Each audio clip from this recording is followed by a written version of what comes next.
П'ятниця,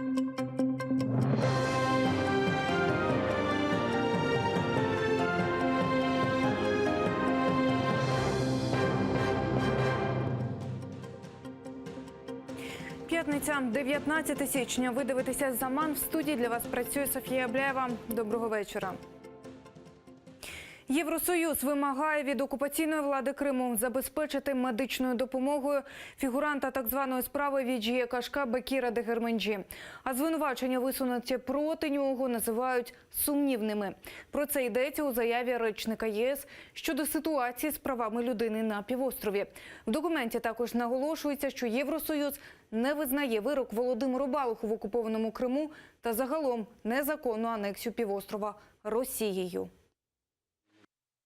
Міжнародні спостерігачі з прав людини повинні отримати повний, вільний та безперешкодний доступ на півострів. Європейський Союз очікує, що усі незаконно затримані українські громадяни у незаконно анексованому Криму та в Росії будуть звільнені якомога швидше. Питали про діяльність чоловіка у соцмережах. Окупанти допитали дружину громадського діяча з окупованого Криму Марлена Мустафаєва. Силовики закидають йому розпалювання ненависті через дописи в інтернеті у 2013 році. І зараз вирішують, чи порушувати проти нього кримінальну справу. За словами Марлена Мустафаєва, його дружина відмовилася свідчити проти чоловіка. Сегодня супругу, так скажем, опрашивали о том, что знает ли она, о моих там действиях в интернете, там, говорили, естественно, сословиях на статью 51. Против себя, супруга, власти ничего говорить не будет.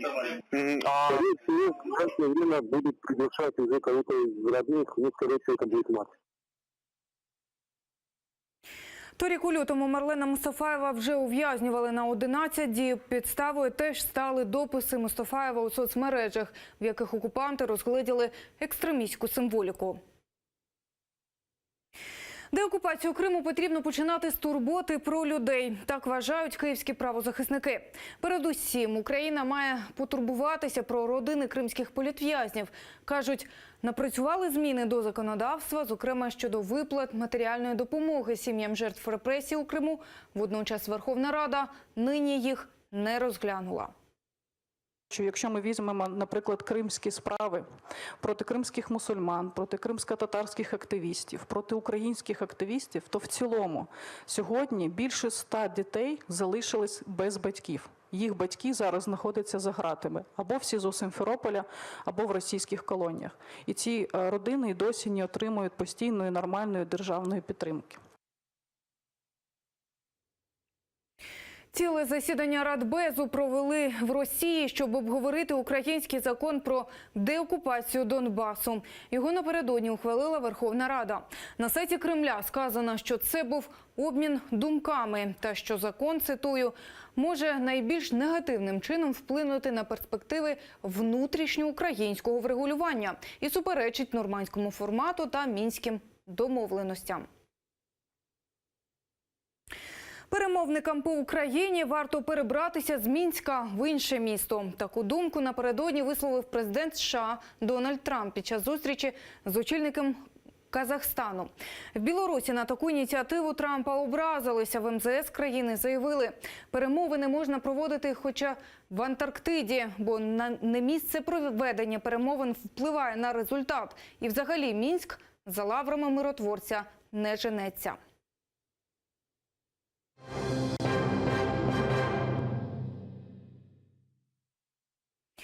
Напад на школу в Бурятії. Зранку озброєний сокирою та з коктейлем Молотова дев'ятикласник увірвався в одного з навчальних закладів в Улан-Удэ. Там напав на семикласників, в яких саме тривав урок, далі підпалив приміщення, потім намагався вкоротити собі віку. Його затримали. Нині 3 поранених, включно з нападником, госпіталізовані. Вони у критичному стані. Загалом постраждали 6 школярів та вчитель. То есть ты видел, как он напал на девочку? Да, я видел, как он топором погнался за мной, но я убежал. А топором, который пальцы, говорят, еще кому-то по лицу прилетело. Да, моему другу лучшему прилетело по лицу топором, как я понял. И девочке тоже пальцы отрубило. Це вже другий напад на школу Росії за цей тиждень. Подібний у понеділок був у Пермі. Російські слідчі намагаються знайти зв'язок між обома випадками. Серед версій – нова група в соцмережах, яка підбурює підлітків до злочину. Стрілянина у школі Сімферополя. У першій гімназії семикласник з пневмата поцілив п'ятикласника. Куля потрапила дитині в ногу та застрягла під шкірою. Пораненого школяра забрала швидка. Медики кулю витягли. В так званому Міністерстві освіти окупованого півострова заявили, що інцидент стався під час перерви. Правоохоронці з'ясовують, звідки у підлітка взялася зброя.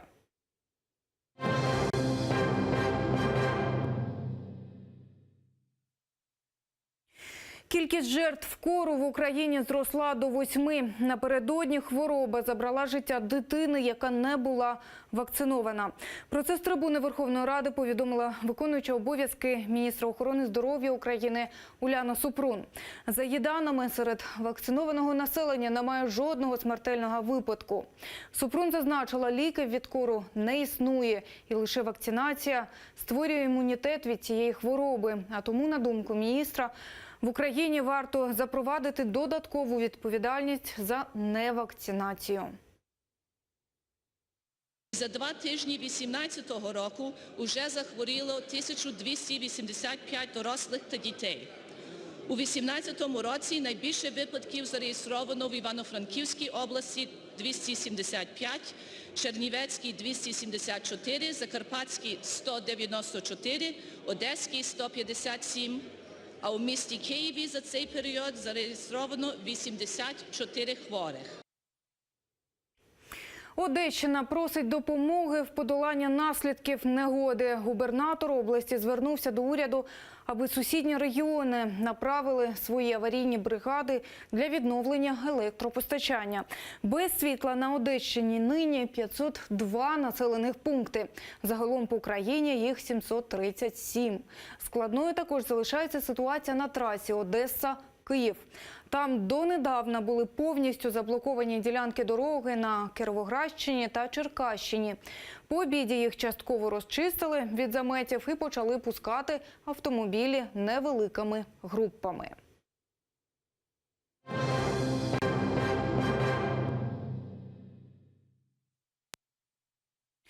За годину у Києві розпочнеться гала-концерт дитячого талант-шоу «Татлесєс-2018».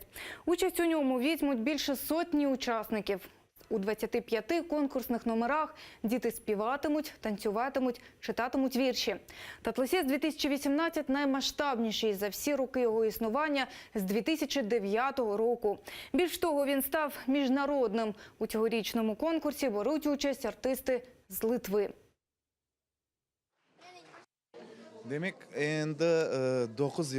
Тепер Татлесєс знову відроджується в Києві. Сподіваємося, цей конкурс буде ще масштабнішим і все більше кримськотатарських дітей об'єднається біля цього конкурсу. Звичайно ж, головне завдання – це зберегти рідну мову, дітворі прищепити любов до нашої культури. І нехай це буде світлим початком для майбутнього покоління. І ми сподіваємося, проведення конкурсу в Києві цьому сприятиме.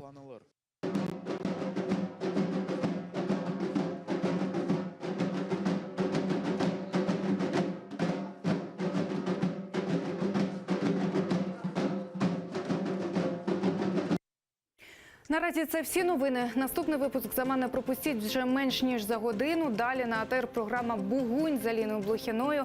Аби знати більше, залишайтеся з нами.